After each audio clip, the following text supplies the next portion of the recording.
اعوذ باللہ من الشیطان الرجیم بسم اللہ الرحمن الرحیم۔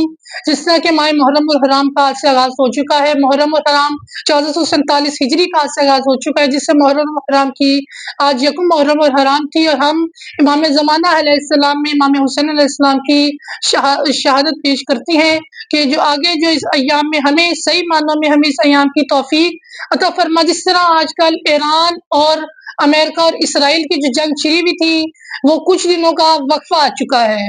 جس طرح ایران نے اسرائیل پہ حملے کیے، اسرائیل نے ایران پہ حملے کیے، اس طرح کہ ایران کو فتح حاصل ہو گئی۔ ایران کے کچھ زیادہ سے زیادہ ایران پہ نقصان ہوا، ایران کی جس طرح عمارتوں پہ تباہ ہوا، ان کی جس طرح کہ کہتے ہیں اپنی سب کچھ تباہ ہو گئی۔ امریکہ دعویٰ کرتا ہے کہ ہم نے ان کا نیوکلیر پاور تباہ کر دیا، ہم نے ایران کے آرمی چیف کو تباہ مار دیا، لیکن ایسا نہیں ہے۔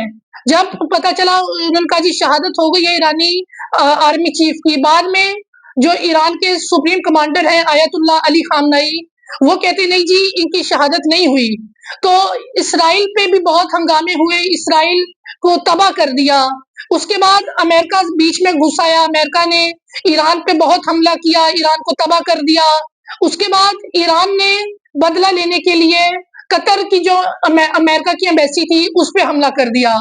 امریکہ کی ایمبیسی پہ حملہ ہوا، اس کے بعد کویت کی ایمبیسی پہ حملہ ہوا، اسی طرح ہی ایران نے بدلہ لے لیا۔ اس کے بعد امریکہ کہتا ہے ہم جنگ کو بندی کرتے ہیں۔ امریکہ اسرائیل کے وزیر اعظم نیتن یاہو سے کہتا ہے کہ ہم جنگ بندی کرتے ہیں۔ وہ پہلے تو کہتے ہیں نہیں ہم جنگ بندی نہیں کریں گے، اور نیتن یاہو پھر مان جاتا ہے کیونکہ اس کا سارا کچھ تباہ نیست و نابود ہو جاتا ہے، کیونکہ اس کے پاس تو کچھ چیز بھی نہیں ہے، نہ نیوکلیر پاور ہے نہ کچھ بھی ہے، کیونکہ وہ تو سارا کچھ امریکہ سے ایڈ لیتا ہے۔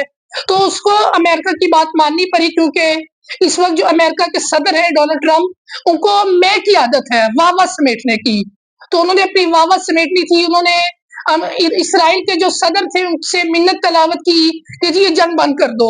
اس کے بعد انہوں نے قطر کے جو امیر قطر ہے اس سے کہا، ایران سے کہا جی آپ جنگ کو بند کریں۔ ایران نے کہا ٹھیک ہے ہم کچھ دنوں کے لیے جنگ بند کر دیتے ہیں اگر امریکہ باز نہ آیا۔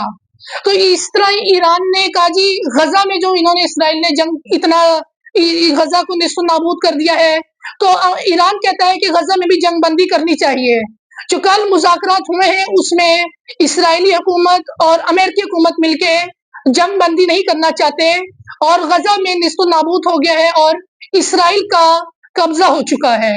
تو اب یہ دیکھتے ہیں ایران کی نے جو امریکہ نے جنگ بندی کی ہے یہ کب تک جنگ بندی رہتی ہے۔ ایران نے بھی اچھا کیا، محرم الحرام سے پہلے انہوں نے جنگ بندی کر دی، ان کو بھی پتہ ہے محرم الحرام کے ایام شروع ہو گئے آج سے۔ انہوں نے بھی ایک اچھا تاثر پیش کیا کہ یوم عاشورہ تک جنگ بندی کر دی۔ اس کے بعد اگر امریکہ باز نہ آیا تو ایران اس کو جواب دے گا، اور ہمیں اس دفعہ جو محرم الحرام آیا ہے ہمیں صحیح معنوں میں امام کی توفیق عطا فرما، اور ہمیں معرفت امام زمانہ حاصل فرما، اور ہمیں محرم الحرام کی نیک عبادتوں کو امام کے ظہور میں تعجیل فرما، امام کے ظہور میں تعجیل فرما، آمین ثم آمین، اللہم صلی علی محمد و علی محمد۔